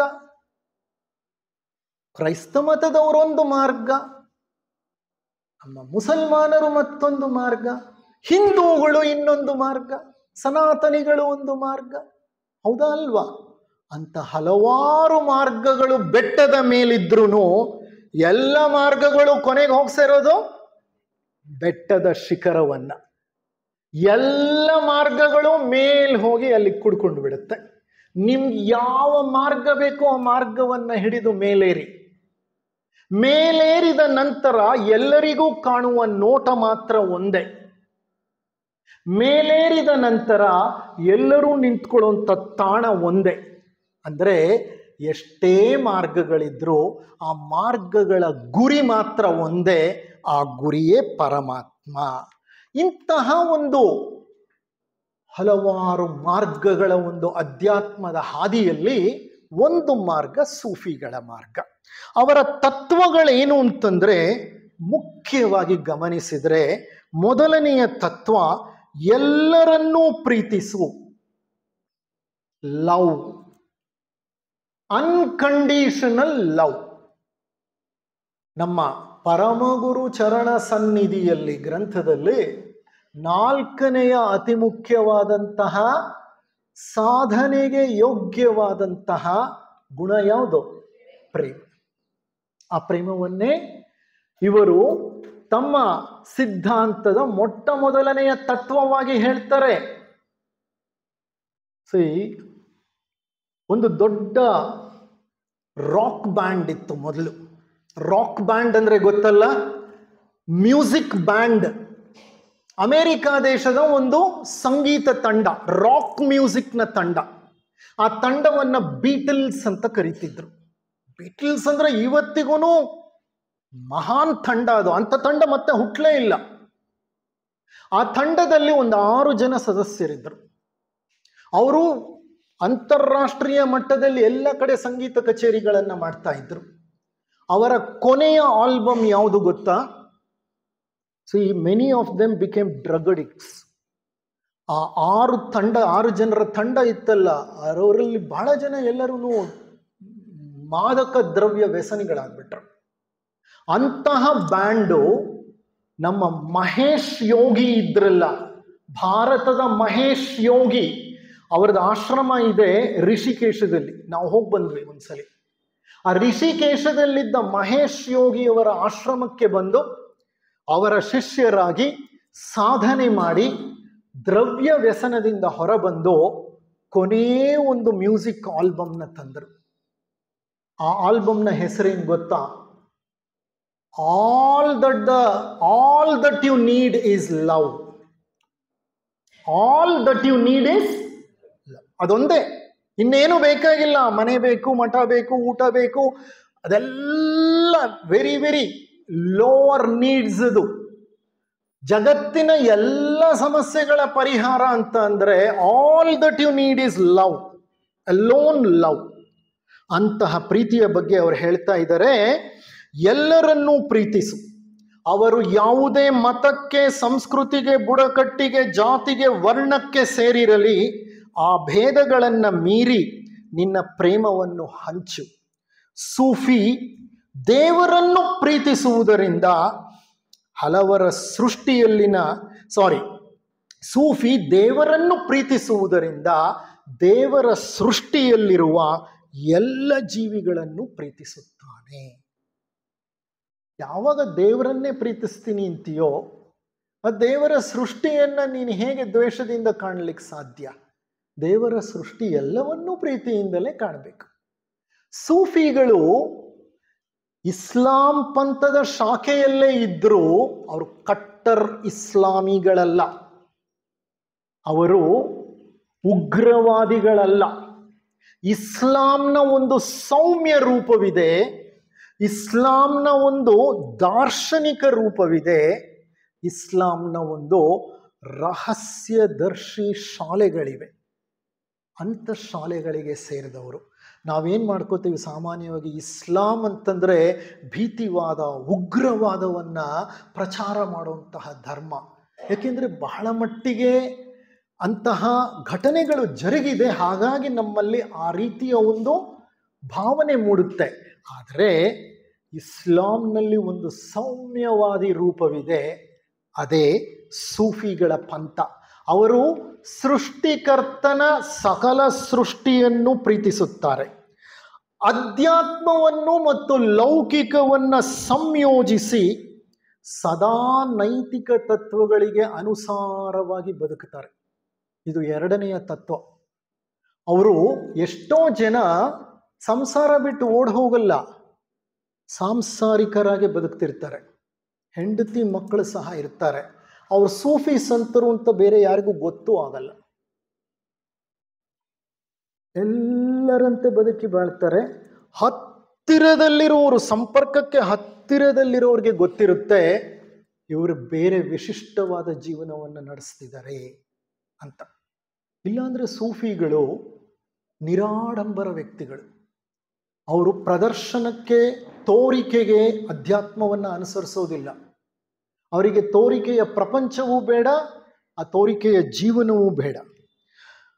ಪ್ರವಾಹದೊಡನೆ ನೀನು ಹರಿಯುತ್ತಿರು, ಆದರೂ ನಿನ್ನ ಉದ್ದೇಶವನ್ನು ಹಿಂಬಾಲಿಸು.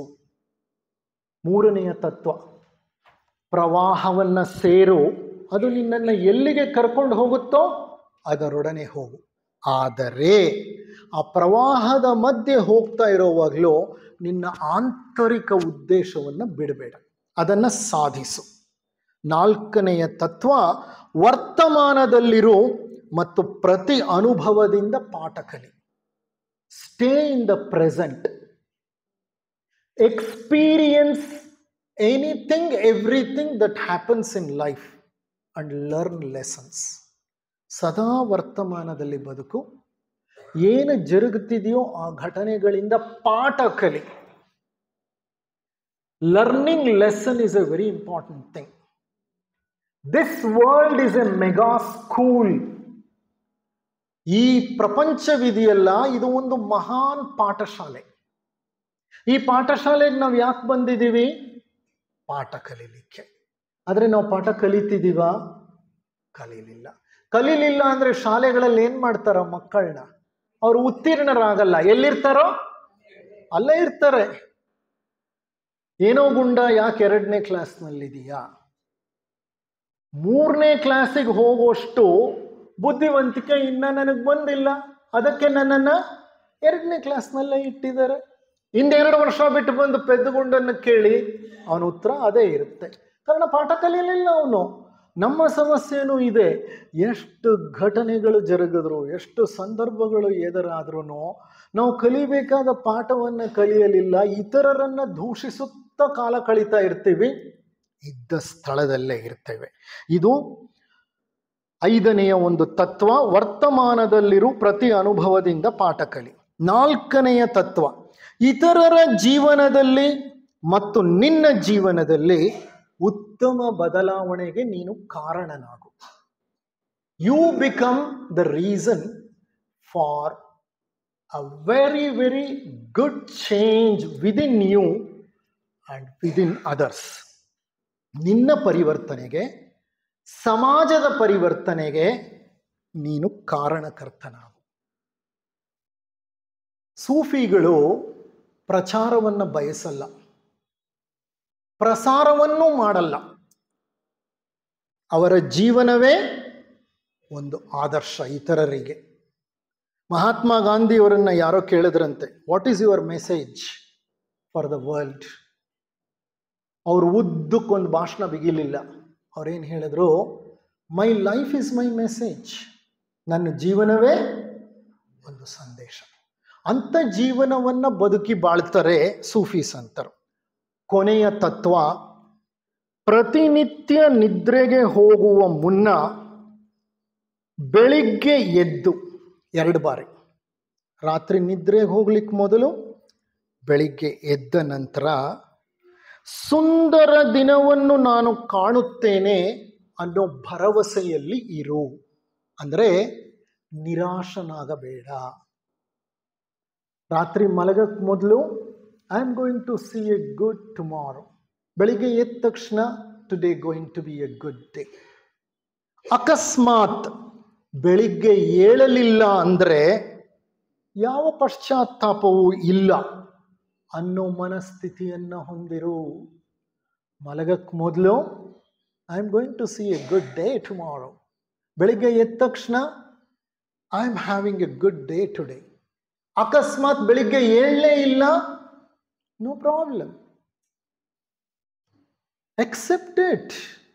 Accept the reality. No problem. Accept the reality. ಎಷ್ಟೋ ಜನ ರಾತ್ರಿ ಮಲಗಿದವ್ರು ಬೆಳಿಗ್ಗೆ, ನಮ್ಮ ಅಜ್ಜಿ ಹಾಗೆ, she was almost 84 or 85 years. ರಾತ್ರಿ ಮಲಗಿದ್ರು ಬೆಳಿಗ್ಗೆ ಏಳಲೇ ಇಲ್ಲ. ಅವ್ರು ಎದ್ದೇ ಇಲ್ಲ. ಅವ್ರ ಪಕ್ಕ ನಮ್ಮ ಮಾವ ಕೂತ್ಕೊಂಡು ತಿಂಡಿ ತಿಂದು ಅವರು ಅಂಗಡಿಗೂ ಹೊರಟೋಗಿದ್ದಾರೆ. ಏನೋ ಎದ್ದಿಲ್ಲ ಅಮ್ಮ ಲೇಟ್ ಆಗಿದ್ದಾಳೆ ಅಂತ. ಮಧ್ಯಾಹ್ನಕ್ಕೆ ಗೊತ್ತಾಗಿದೆ ಅವರು ಎದ್ದೇಳೋ ಸ್ಥಿತಿಲೇ ಇಲ್ಲ, ಅವ್ರು ಹೊರಟೋಗಿದ್ದಾರೆ ಈ ಪ್ರಪಂಚ ಬಿಟ್ಟು ಅಂತ. ಅಂದರೆ ಹೇಳಲಿಲ್ಲ ಅಂದರೆ ಯಾವ ಪಶ್ಚಾತ್ತಾಪವೂ ಇಲ್ಲ. ಅಂಥ ಜೀವನವನ್ನು ನಡೆಸು, ಅಂಥ ಜೀವನವನ್ನು ನಡೆಸು. ಎದ್ದೇಳಲಿಲ್ಲ ಅಂದರೆ ನೋ ರಿಗ್ರೆಟ್. ಎದ್ರೆ it is a good day. This is what is the way Sufi people live. ಅಂದರೆ ನಾನು ಆಗ್ಲೇ ಹೇಳಿದೆ, ಸೂಫಿಗಳದು ಸರಳ ಜೀವನ, ವಿಭಿನ್ನ ಜೀವನ. ಅವರು ಅವಧೂತರು. ಎಲ್ಲ ಸೂಫಿಗಳು ಅವಧೂತರು. ಅವಧೂತ, ನಮ್ಮಲ್ಲಿ ಅವಧೂತ ಉಪನಿಷತ್ ಅಂತ ಇದೆ. 108 ಉಪನಿಷತ್ತುಗಳಲ್ಲಿ ಒಂದು ಉಪನಿಷತ್ತು ಅವಧೂತ ಉಪನಿಷತ್ತು. ಅದರಲ್ಲಿ 26 ಶ್ಲೋಕಗಳಿವೆ. ಅವಧೂತರಿಗೆಲ್ಲ ಮಹಾನ್ ಅವಧೂತ ಯಾರು ಕೇಳಿದ್ದೀರಾ? ಇಲ್ಲ. Very good. ಅವಧೂತರಿಗೆಲ್ಲ ಮಹಾನ್ ಅವಧೂತರು ದತ್ತಾತ್ರೇಯರು. ತ್ರಿಮೂರ್ತಿ ರೂಪ ದತ್ತಾತ್ರೇಯ. ದತ್ತಾತ್ರೇಯರ ಬಳಿ ಯಾವಾಗಲೂ ಒಂದು ನಾಯಿ ಇರುತ್ತೆ, ನೋಡಿರ್ಬೋದು ನೀವು. ಈ ನಾಯಿಯನ್ನ ಸಾಮಾನ್ಯವಾಗಿ ಇಟ್ಕೊಂಡು ಓಡಾಡೋರು ಅವಧೂತರೇ. ಡಯೋಜಿನಿಸ್ ಅವಧೂತ, ಅವನ ಬಳಿ ಒಂದು ನಾಯಿ ಇತ್ತು, ಕೈಯಲ್ಲೊಂದು ಕೋಲಿತ್ತು, ಭಿಕ್ಷೆಗೊಂದು ಪಾತ್ರೆ ಇತ್ತು, ಹಾಕೊಳ್ಳಿಕ್ಕೊಂದು ಹರಕಲು ಲಂಗೋಟಿ ಇತ್ತು, ಇನ್ನೇನು ಇರಲಿಲ್ಲ. ಕಾಡು ಮೇಡು ಅಲಿತಿದ್ದ. ಒಂದು ದಿವಸ ಅವನ ನಾಯಿ ಓಡ್ ಹೋಗಿ ಕೆರೆಯಲ್ಲಿ ಘಟ ಘಟ ಘಟ ನೀರು ಕುಡಿತು. ಬಾಯಾರಿಕೆ ಆಗ್ಬಿಟ್ಟಿತ್ತು ಅದಕ್ಕೆ. ದೂರದಿಂದ ನೋಡ್ದ. ನಾಯಿನೇ ಪಾತ್ರೆ ಇಲ್ಲದೆ ನೀರು ಕುಡಿಯುತ್ತೆ ಅಂದ್ರೆ ನನಗೇನಕ್ಕೆ ಈ ಪಾತ್ರೆ ಬೇಕು ಅಂತ ಪಾತ್ರೆ ಎತ್ತಿ ಬಿಸಾಕ್ತ. ಅದು ಅವಧೂತರ ಲಕ್ಷಣ. ನಿರಾಡಂಬರ, ಅಪರಿಗ್ರಹ, ನಿರಾಳ ವ್ಯಕ್ತಿತ್ವ. ಡಯೋಜನಿಸ್ ಸೂಫಿ ಅಲ್ಲ, ಇಸ್ಲಾಂ ಪಂಥದವನಿಗೆ ಸೇರಿದವನಲ್ಲ. ಆದರೆ ಅವರು ಬದುಕಿದ ರೀತಿ ಅವಧೂತರ ಬದುಕು, ಸಂತರ ಬದುಕು. ನಮ್ಮಲ್ಲಿ ದರ್ಬೇಸಿಗಳು ಅಂತ ಹೇಳ್ತಾರೆ, ಕೇಳಿರ್ಬೋದು ನೀವು. ನಾವು ಚಿಕ್ಕಂದಲ್ಲಿ ನಮ್ಮ ಮನೆಗಳ ಮುಂದೆ ಬರ್ತಾ ಇದ್ರು ದರ್ಬೇಸಿಗಳು ಅಂತ. ಅವ್ರ ವೇಷಭೂಷಣವೇ ವಿಭಿನ್ನವಾಗಿರ್ತಿತ್ತು. ದರ್ಬೇಸಿಗಳು ಸೂಫಿಗಳೇ. ವಲಿಯಾಗಳು ಅಂತ ಕರೀತಾರೆ, ಡರ್ವಿಶ್ಗಳು ಅಂತ ಕರೀತಾರೆ. ಅವರದ್ದೇ ಆದ ಒಂದು ನೃತ್ಯ, ಸಂಗೀತ, ಅವರದೇ ಆದಂಥ ಒಂದು ಜೀವನ ಶೈಲಿ. ಇಷ್ಟು ಹೇಳ್ತಾ ನಾನು ಈ ಮೊದಲನೆಯ ಉಪನ್ಯಾಸವನ್ನು ಮುಕ್ತಾಯ ಮಾಡ್ತಾ ಇದ್ದೇನೆ. ಇನ್ನು ಎರಡನೆಯ ಉಪನ್ಯಾಸ ಸೋದರ ಜಗದೀಶ್ರವರು, ನಿಮಗೆಲ್ಲ ಪರಿಚಿತರು, ಉತ್ತಮ ಉಪನ್ಯಾಸಕರು, ವಾಗ್ಮಿಗಳು.